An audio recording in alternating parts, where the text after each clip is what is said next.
있죠.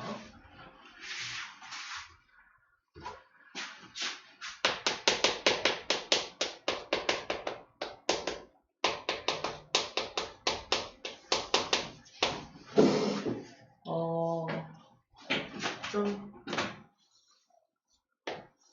흔하게 예측할 수 있는 예는 이런 겁니다. 예를 들어서 1m/s로 움직이는 물체한테 힘을 가요. 힘을 가는데 되게 중요한 게 이거야. 힘을 그냥 가는 게 아니라 일정한 크기의 힘을 가합니다. 어떤 물체한테 일정한 크기의 힘을 가하면 저 녀석 같은 경우는 속도가 빨라지겠죠. 일정한 힘을 계속 가하면 속도가 쭉 증가할 거 아니야. 어떻게 증가한다고 표현하냐면 속도가 더해지는 값이 일정하게 더해진다는 뜻입니다. 예를 들어서 이런 거야. 1초라는 시간 동안 얘를 계속 밀면은 두 번째는 얘가 2m/s가 될 거라는 거고요. 또 1초 동안 또 지속적으로 밀면 얼마 된다? 3m/s가 될 것이다 라는 겁니다. 이때 우리가 가속도는 아까 구해봤죠. 가속도는 구해봤죠. 가속도는 1초 동안에 1m/s가 증가하는 거니까 1m/s 제곱이다 라고 구할 수 있는데 이게 뭔 뜻이냐면 1초마다 1m/s가 증가한다는 뜻이죠.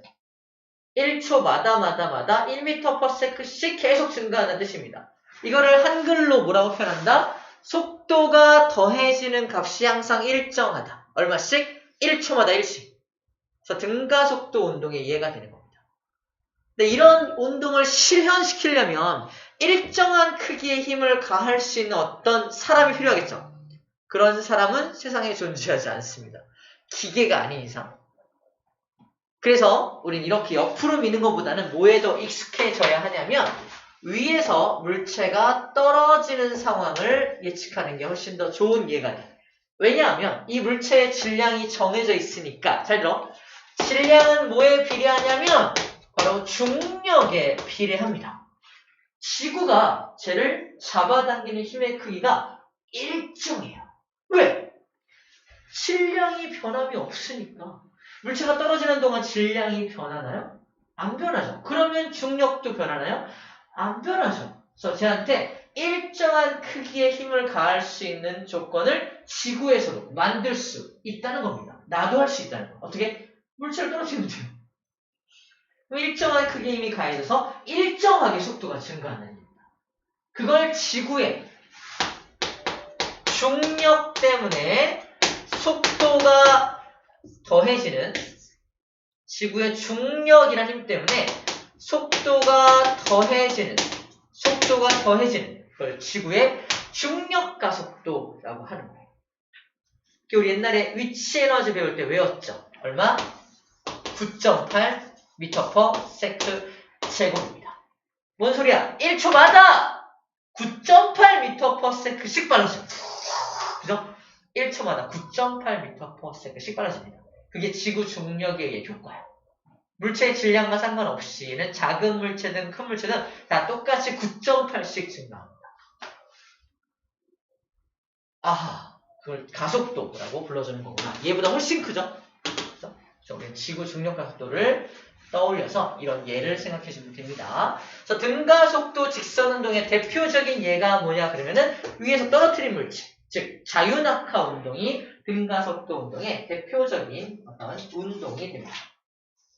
109쪽에 나와있죠. 얘 첫 번째로 나와있는 게 맨 밑에 109쪽 맨 밑에 등가속도 직선운동이 얘 첫 번째가 자유낙하 운동이라고 써있죠. 또는 기울기가 일정한 빗면을 미끄러져 내려오는 물체 걔도 계속 일정한 중력을 받을 테니까 일정하게 빨라지게 되겠죠. 자, 아무튼 두 가지 예가 떨어지는 물체 예에 해당하게 됩니다. 예를 들어 볼게요. 우리가 떨어지는 중이야. 저 위에 어딘가에서부터 떨어뜨렸겠죠. 근데 여기서 나는 요 A라는 위치에서부터 잘 들어. A라는 위치에서부터 측정을 시작한 거야. 너의 속도를 그래서 V0라고 하자. 처음 측정한 속도니까 V0라고 하자. 지면에 떨어질 겁니다. 붕 떨어질 건데 지면에 닿기 직전의 속도를 비상황이라고 한다면 지면에 닿기 직전의 속도를 나중속도 V라고 설정합니다. 이런 설정할 수 있겠죠? 지금 우리가 뭘 하는 작업이냐면 등가속도 직선운동을 방정식으로 만들어낼 거예요. 그 방정식을 유도하는 과정을 지금 보여주는 겁니다. 이 샘플 예제를 통해서 방정식을 유도할 거야. 그때 A부터 B까지 떨어지는 동안 이동한 거리가 있겠죠. 이동거리를 구해라 라는 문제가 나옵니다. 그 두 번째, A부터 B까지 떨어지는 동안 걸린 시간을 구해라. 이런 문제가 나옵니다. 이동거리와 시간에 대한 이제 어떤 문제를 제시할 거라는 거죠. 자, 이거를 갖다가 이제 우리가 알고 있는 그래프 분석법으로 표현을 할 겁니다. 제가 그래프로 표현을 해보면 가장 많은 숨어있는 정보를 가진 그래프가 속력, 시간에 대한 그래프였죠. 여기 속력이 0인 지점입니다. 자, A. 속력이 0인가요? 아니죠. 일정한 속력이 있죠. 그래서 여기서부터 출발합니다. 출발이 바로 V0라는 속력에서 출발을 해서 시간이 감에 따라서 일정하게 속력이 쫙 증가하겠죠. 그래서 그래프가 어떻게 그려지냐면 일정하게 속력이 쫙 증가하는 그래프가 그려집니다. 속력이 일정하게 증가하니까 뭐야? 등가속도 운동이라니까. 그래서 이만큼 왔을 때 여기 이 녀석의 속력을 나중속력 V라고 설정합니다. 그때 걸린 시간이 얼마야? t초라는 시간이 걸린 거죠. 자, 이 방금 우리가 제시한 상황을 그래프로 그대로 옮긴 겁니다. 옮긴 거야. 자, 여기서 우리가 방정식, 첫 번째 방정식을 유도할 수 있습니다. 나중속도를 구해라. 너 얼마야? 이거 1번. 나중속도를 구해라 라는 문제가 나와요. 이 왼쪽만 봐봐. 어떻게 구하지? 자, 근데 오른쪽 그래프를 딱 보면 나중속도를 구하는 게 엄청 쉬워져요. 봐봐. 나중속도를 구해라. 어떻게 하면 돼? 처음 속도에다가 이만큼을 더하면 되네요. 그죠? 이만큼이 얼만큼이죠? 이만큼이죠. 그죠? 이만큼이 얼만큼이지? V 마이너스 꺼라. V 마이너스 V0입니다. 즉 써볼게. V 마이너스 V0예요. V 마이너스 V0가 뭐죠? 속력의 변화량이죠.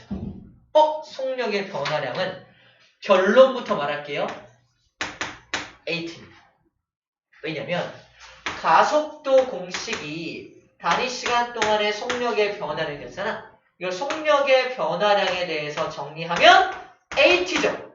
속력 변화량이 곧 AT라니까. 여기서 그래서 여기를 여기 Y축을 여기를 그래서 여기다가 AT라고 쓰는 게 포인트예요. AT.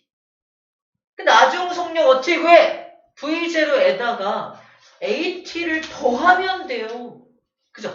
그래서 나중 속도 V는 처음 속도에다가요 AT를 더하면 나와요. 이게 첫 번째 등가속도 운동 방정식입니다.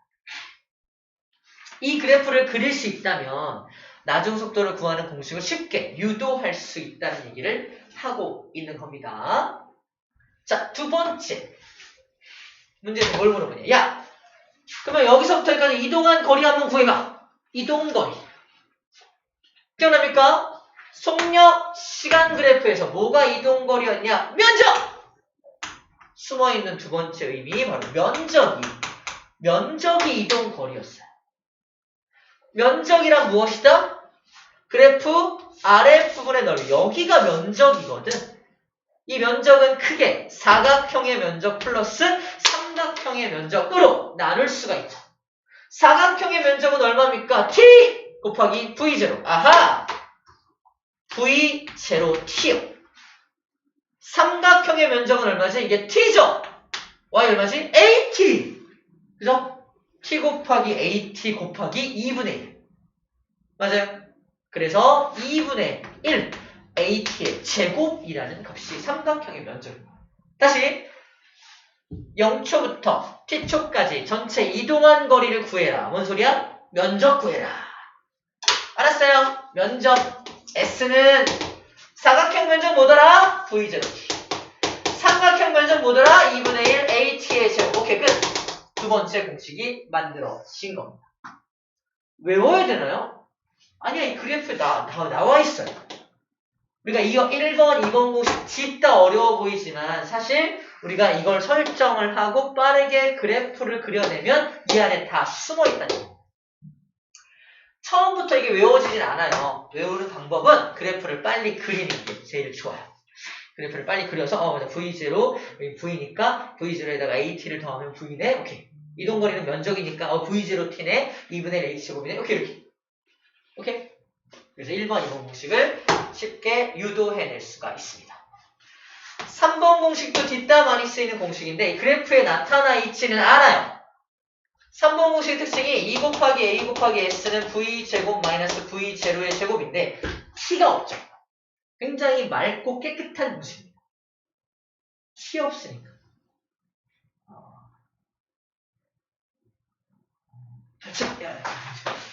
아무튼 T 없이 맑고 깨끗한 공식. 어떻게 유도한 거냐? 1번을 T에 대해 정리합니다. T는 V-V0를 A로 나눈 값이죠. 이거를 2번에다가 대입해. 그래서 쭉 전개하면 3번 공식이 딱 나옵니다. 빠른 사람은 3분, 늦은 사람은 5분 정도 쭉 전개하면 3번 공식을 유도할 수 있어요. 이렇게 한 번쯤 유도해보는 것도 나쁘지 않습니다. 암기법도 있죠? V를 제곱한 거에서 V0를 제곱한 걸 빼면 제곱한 걸 제곱한 거로 빼는 거니까 두 번이나 AS를 받아야 돼요. 그래요. 두 번 AS 보이죠? 두 번이나 AS를 받아야 돼요. 두 번 제곱 여기 2라는 숫자에 주목해서 이런 방법이 있습니다. 네, 굉장히 많이 쓰일 거예요. 문제에서 T 시간을 안 주는 경우에 3번을 먼저 대입해서 다른 A든 S든 먼저 구해내고 그걸 또 여기 1번, 2번에 대입해서 T를 나중에 구해내고 이런 방법으로 문제를 풀어내게 됩니다. 됐죠? 자, 이게 바로 등가속도 운동에서의 방정식 세 가지를 소개한 겁니다. 자, 이제 그림을 통해서 나머지도 정리를 해볼게요. 자, 등가속도 운동을 방금 요 그래프로 분석을 합니다. 쌤이 그린 그래프와 완벽하게 똑같죠?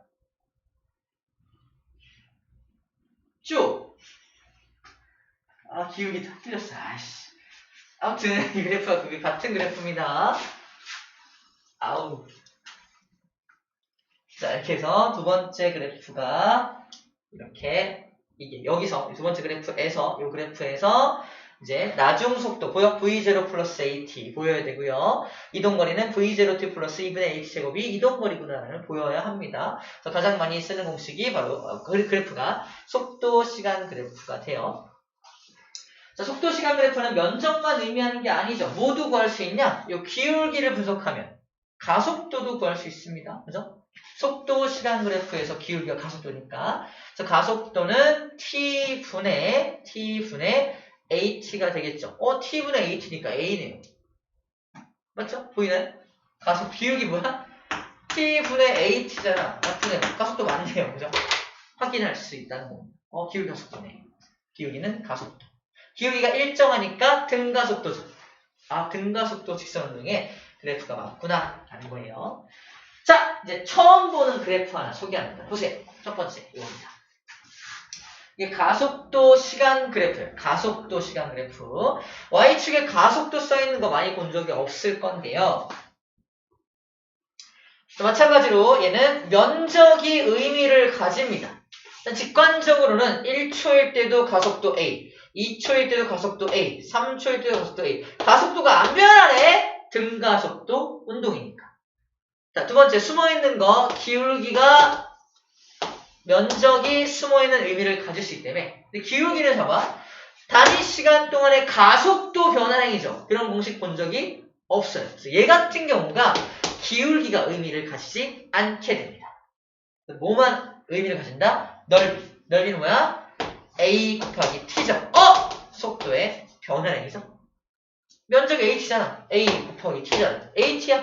at가 뭐였죠 아까? 속도의 변화량, 속력의 변화량이었잖아. 그래서 이 면적을 분석하면은 속도가 얼마나 변했는지를 알 수 있습니다. 0초부터 t초까지 속도 변화량을 구해라. 면적 구해라. 라는 문제와 같은 문제라는 거죠. 이해됩니까?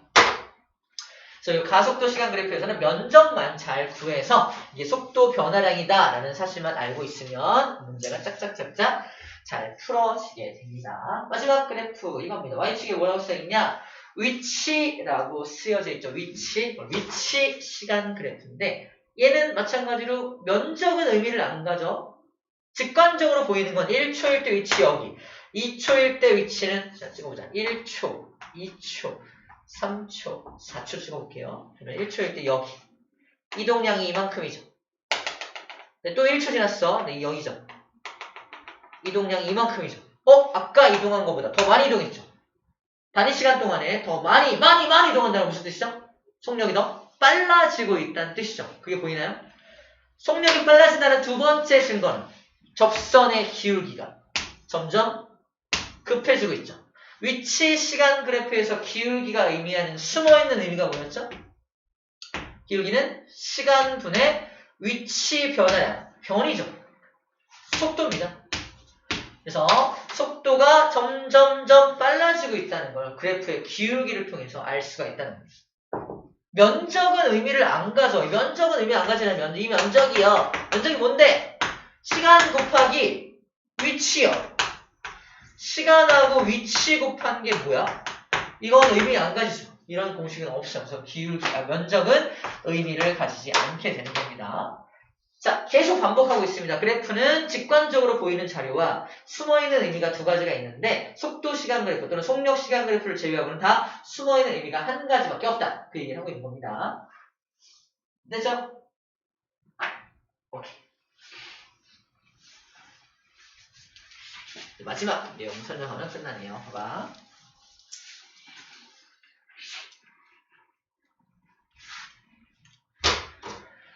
지금 우리가 공부하고 있는 게 바로 등가속도 직선 운동입니다. 등가속도 직선 운동. 등가속도 직선 운동에서 평균 속도를 구하는 방법이 있고요. 또 일반적으로 평균 속도를 구하는 방법이 있습니다. 자, 일단 일반적인 것부터 할게요. 평균 속도란 속도가 시간분의 변이죠. 속도가 시간분의 변이니까 우리 평균을 낼 때 어떻게 하죠? 전체 시험 성적을 전체 과목수로 나누죠. 평균 낼 때 똑같아요. 전체 변이를 전체 걸린 시간으로 나눠주면 평균 속도를 구할 수 있어요. 이 1번 공식은 모든 운동, 등가속도 운동뿐만 아니라 모든 운동에 적용이 가능한 그런 공식입니다. 근데 등가속도 직선 운동에서는 평균 속도를 구하는 공식이 또 하나 있어.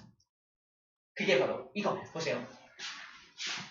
어떤 녀석이 우리 아까 봤던 거 그냥 쉽게 느껴지잖아요. 아까 이 그래프에서 어떤 녀석이 처음 속도가 1m/s였어.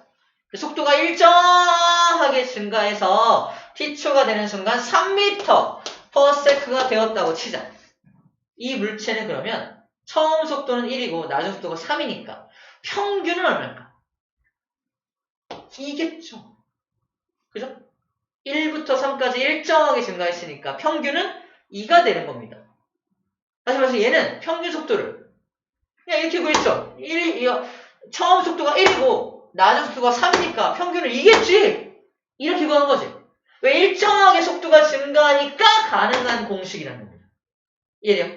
이걸 그래프로 표현하면, 공식으로 표현하면 처음 속도와 나중 속도를 더해. 1 더하기 3, 4죠. 그거를 반 잘라! 그러면 평균 속도를 구할 수가 있다. 라는 겁니다. 다시 말해서 여기서 등가속도 직선 운동에만 사용할 수 있는 공식보다 처음 속도 플러스 나중 속도를 2로 나눈 이 공식. 이거 이렇게도 평균 속도를 구할 수가 있다는 거예요. 중요한 건 1번 공식으로 평균 속도를 구하든 2번 공식으로 평균 속도를 구하는 값이 어때요? 같아야죠. 그러므로 이것과 이것이 같은 값이 나옵니다. 전체 시간분의 전체 변이가 2분의 v 플러스 v0 플러스 v와 같은 동일한 값을 가지게 된다는 거죠. 이걸 이용해서 연립방정식으로 문제가 나올 수도 있겠죠. 그죠? 문제에서 적용이 될 수 있습니다. 그래서 이 등가속도 직선 운동에서만 사용될 수 있는 평균 속도 공식을 지금 소개한 거예요. 그래서 아까 보여드렸던 이 그래프가 그럴 겁니다. 이 경우에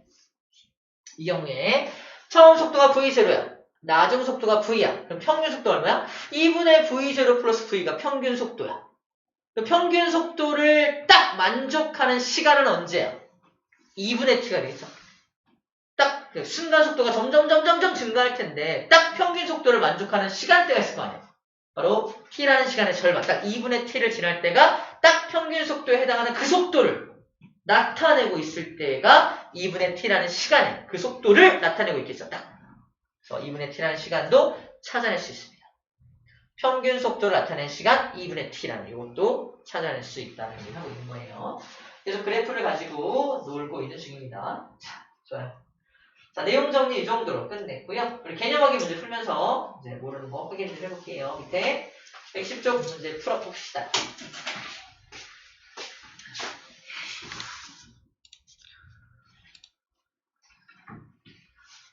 다 풀렸구나. 왜 풀렸지? 언제 풀었지?